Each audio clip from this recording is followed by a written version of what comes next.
ସମୟ କିଛି ଲାଗିବ।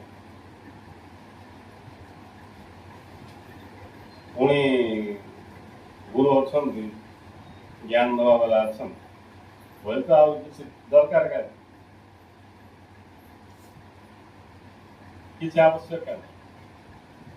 ଇଆଡ଼େ ଜିଜ୍ଞାସା ଅଛି, ଇଆଡ଼େ ଖାଇବାକୁ ଜଣେ ବସୁଛି, ସିଆଡ଼େ ଜଣେ ରାନ୍ଧିକି ଦେବା ପାଇଁ ବସ ବୋଲେ ଆଉ ଅସୁବିଧା କିଛି, ସେଇଟା ହେଉଛି କଥା। ତେଣୁ ସେଇଟା ଏକା ସମ୍ପର୍କ, ଗୁରୁ ଶିଷ୍ୟ ଭିତରେ ଯେଉଁ ପ୍ରେମ ସମ୍ପର୍କ ସେଇଟା ଏକା, ନହେଲେ କି ସମ୍ପର୍କ? ଯାହାକୁ ଖାଇବାକୁ ଇଚ୍ଛା ଅଛି ତାର ସମ୍ପର୍କ ଦେବା ଲୋକ କରିଥିବ ନାଇଁ, ଆଉ ଯାହାକୁ ଖାଇବାକୁ ଇଚ୍ଛା ଅଛି ତାର ସମ୍ପର୍କ ଖାଇବା ଲୋକକୁ ସେ ଖୋଜୁଥିବ, କିଏ ଖାଇବ, ତାର ଦୃଷ୍ଟିରେ ଚାହିଁବା ଖୋଜୁଥିବ, ଖାଇବ କିଏ? ଖାଇବାକୁ ଇଚ୍ଛା କରିବା ଲୋକ ତାର ଦୃଷ୍ଟି ଥିବ, ଦେବ କିଏ? ଏବେ ତାଙ୍କ ଯେତେବେଳେ ଭେଟ ହବ ସେଠି ପ୍ରେମ ସମ୍ପର୍କ, ଆଉ ନହେଲେ ଉପାୟ କିଛି ପ୍ରେମ ଏମିତି ନାହିଁ ଯେ ମୁଁ ଶିକ୍ଷା କରିକି କରିଦେବି ପ୍ରେମ, ଆଉ ଅନ୍ୟ ଉପାୟ କିଛି ନାହିଁ।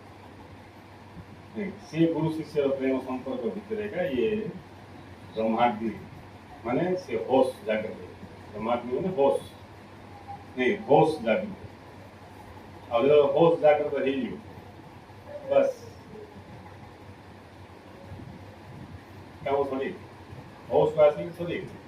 ଯେମିତି ଆମେ ରାତିରେ ସ୍ୱପ୍ନ ଦେଖିକି ଖାଉଛୁ କୁଆଡ଼େ କି ହୋସ ଆସିବା ମାତ୍ରେ ଆମେ ରିଆଲିଟିକି ପଳାଇ, ବାସ୍ତବିକ ସ୍ଥିତିକି ପଳାଇ, ବାସ୍ତବିକ ସ୍ଥିତିକି ଆସିବାଟା ହୋସ, ସ୍ୱପ୍ନରେ ହୋସ, ସ୍ୱପ୍ନରେ ଆମେ ଅଛୁ, ସ୍ୱପ୍ନରୁ ଉଠିବା ମାତ୍ରେ ଆମେ ରିଆଲିଟିକି ବାସ୍ତବିକ ସ୍ଥିତିକି ପଳାଇ, ଆଉ ବାସ୍ତବିକ ସ୍ଥିତିକି ଆସିକି ସେ ଭାବିବନି ମୁଁ ଘରୁ ଗାଇଲି କି, ମୁଁ ଘରେ ଅଛି କି, ଏବେ ସତରେ ମୁଁ ପାହାଡ଼ ଘରକୁ ପଳାଇ ଆସିବି ବୋଲି ସେ ଭାବିବ, ଏଇଟା ମୋର ଘର ଅଛି ଭାବିବ।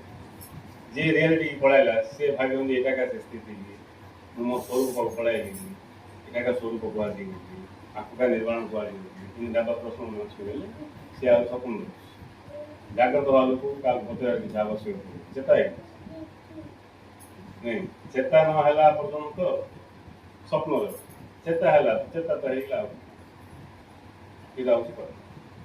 ତେଣୁ ଇମ୍ପୋର୍ଟାଣ୍ଟ ବିଷୟ ହେଉଛି ଆମର ଚାହିଁବା, ଆମେ କ'ଣ ଚାହୁଁଛୁ, ଆମେ ଯାହା ଚାହୁଁଛୁ ତାହା ପାଇବା। ଗୁରୁଦେବ କହୁଛନ୍ତି ଯିଏ ଯାହା ଚାହେଁ ସେ ତାହା ପାଏ। ସଂସାର ବିଷୟ ଯାକ ଟିକେ ଲେଟ୍ ହୁଏ କିନ୍ତୁ ପାଇବ ନିଶ୍ଚିତ, ସଂସାର ଜିନିଷ ବି ସେ ପାଇବା, ଲେଟ୍ ହେଇପାରେ, କିନ୍ତୁ ଭଗବାନଙ୍କ ବା ସତ୍ୟକୁ ଚାହିଁ